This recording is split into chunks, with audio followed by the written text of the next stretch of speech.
सपने कौन नहीं देखता। हर किसी का कुछ ना कुछ सपना ज़रूर होता है, जैसे बड़ा घर लेना, अच्छी गाड़ी लेना, महंगा लाइफस्टाइल मेंटेन करना और वगैरह वगैरह। लेकिन जैसे जैसे ज़िंदगी आगे बढ़ती है, कई तरह की प्रॉब्लम्स आने लगती हैं और सिर्फ एक जॉब से आप अपने सारे सपने कभी पूरे नहीं कर सकते। सेविंग भी हर कोई करता ही है अपनी अपनी इनकम के हिसाब से, लेकिन जब तक आपका सेविंग टारगेट पूरा होता है, आपके सपने की कीमत और बढ़ जाती है, यानी महंगाई बढ़ती जाती है और हम और आप जैसे नॉर्मल लोग हमेशा उसके पीछे भागते ही रह जाते हैं। फिर ऐसे में कई ज्ञानी आके हमें ज्ञान दे के जाते हैं कि सेविंग को कहीं इन्वेस्ट करो, ये क्या कर रहे हो तुम, लेकिन ये कोई बता के नहीं जाता कि कहाँ इन्वेस्ट करें। तो ऐसे में आज इन्वेस्टिंग से के लिए मैं लेकर आया हूँ एक ऑप्शन, जो कि है म्यूचुअल फंड। नमस्कार, मैं निखिल स्वागत करता हूँ आप सभी का चेतना मंच के इस सेगमेंट में, जिसका नाम है हाउ टू बी रिच। आज के इस वीडियो में हम विस्तार से समझेंगे कि म्यूचुअल फंड क्या है और कैसे म्यूचुअल फंड आपके लिए इन्वेस्टिंग यानी आपके सपने को पूरा करने का एक अच्छा ऑप्शन हो सकता है। सबसे पहले आइए जानते हैं म्यूचुअल फंड होता क्या है।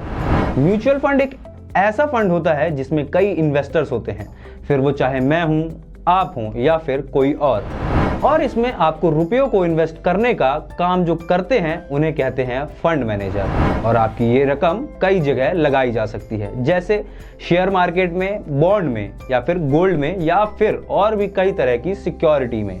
इन फंड मैनेजर को हमारे देश की इकोनॉमी, इंटरनेशनल इकोनॉमी और शेयर मार्केट की अच्छी समझ होती है।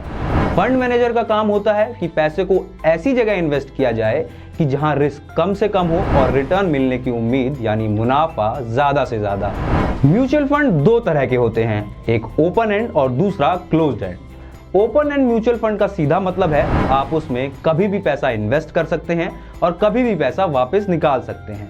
वहीं क्लोज्ड एंड म्यूचुअल फंड इसके बिल्कुल उलट होता है। इसमें इन्वेस्टमेंट यानी निवेश करने की समय सीमा तय होती है, यानी कि एक टाइम पीरियड तय होता है जिसके बाद ही आप इसमें पैसा निकाल सकते हैं। म्यूचुअल फंड को कई कैटेगरीज में डिवाइड किया गया है, जैसे स्मॉल कैप, मिड कैप और लार्ज कैप और सेक्टोरियल फंड। स्मॉल कैप में फंड मैनेजर आपके पैसों को उन कंपनियों में निवेश करेगा जो छोटी होती हैं लेकिन उनकी ग्रोथ के चांसेस बहुत ज्यादा होते हैं। मिड कैप, इसमें आपके पैसों को मिड लेवल की कंपनीज में लगाया जाता है और इसके रिस्क और रिटर्न भी मिड लेवल के ही होते हैं। लार्ज कैप, इसमें आपके पैसों को बड़ी कंपनी में इन्वेस्ट किया जाता है जिसमें रिस्क और रिटर्न दोनों ही कम रहते हैं।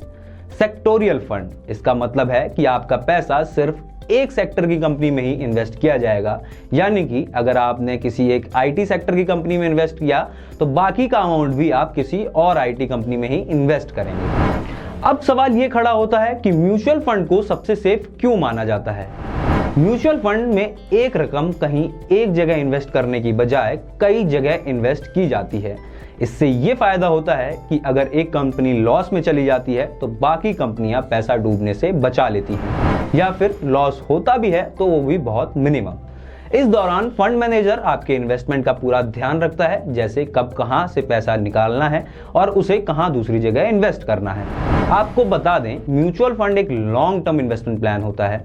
आप इसमें सिर्फ 100 रुपए से भी शुरू कर सकते हैं। अगर आप लॉन्ग टर्म के लिए यानी 10 से 20 साल के लिए इन्वेस्टमेंट करना चाहते हैं तो आप लार्ज कैप में इन्वेस्ट कर सकते हैं। इसमें रिस्क ना के बराबर होता है और अच्छा रिटर्न भी मिलता है। सेबी यानी securities and exchange board of India सभी म्यूचुअल फंड को 3 लेवल में डिवाइड करता है, ब्लू, येलो और ब्राउन लेवल। ब्लू लेवल में सबसे कम रिस्क वाले म्यूचुअल फंड आते हैं, येलो लेवल में मीडियम रिस्क वाले म्यूचुअल फंड आते हैं, तो वहीं ब्राउन लेवल में सबसे ज्यादा रिस्क वाले म्यूचुअल फंड आते हैं। ये लेबल्स आपको ये भी बताते हैं कि कौन सी कंपनी शेयर मार्केट में इन्वेस्ट करती है और कौन सी कंपनी गोल्ड की तरफ जाती है। इसमें आपको अपनी सहूलियत के हिसाब से म्यूचुअल फंड को चूज करने में मदद मिलती है। अब इस बात का दावा तो कोई भी नहीं कर सकता कि फलाना कंपनी कभी नहीं डूब सकती या फलाना कंपनी से ही मुनाफा मिलेगा, लेकिन मोस्टली यही देखा जाता है कि म्यूचुअल फंड निश्चित तौर पर रिटर्न दे के जाता है, भले ही कम दे या थोड़ा ज्यादा। उम्मीद करता हूं म्यूचुअल फंड्स को लेकर आपके मन में काफी डाउट्स जो थे वो क्लियर हो गए होंगे। अभी भी अगर कुछ डाउट्स बाकी हैं तो वो हमें कमेंट करके जरूर बताएं। हम अगली वीडियोस में उनको क्लियर करने की पूरी कोशिश करेंगे। मैं आपसे मिलता हूं अब अगले वीडियो में किसी नए टॉपिक के साथ। तब तक के लिए गुड बाय।